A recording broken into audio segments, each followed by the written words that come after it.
দেখুন বন্ধুরা, আজকে লাল শাক দিয়ে কাঁকড়া দিয়ে করে আপনাদের সঙ্গে শেয়ার করব। প্রথম দিলাম আমি তেল, কালো জিরে,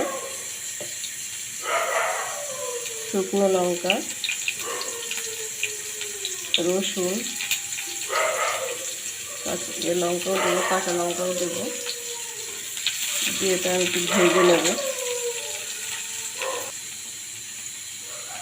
এবার দেবো কাঁকড়াটা, দিয়ে ভেজে নেব।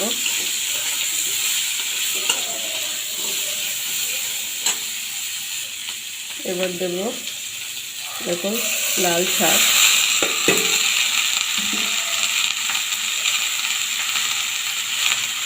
হলুদ, নুন, পরিমাণ মতো নুন, মিষ্টি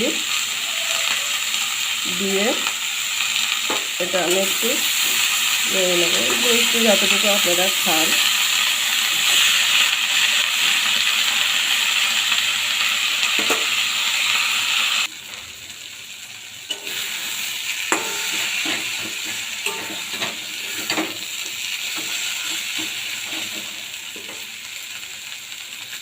তো দেখুন বন্ধুরা, আমার লাল শাক দিয়ে কাঁকড়ার রেসিপি রেডি। তো দেখুন, আপনাদের যদি ভালো লাগে তো লাইক শেয়ার করে দেবে। টাটা।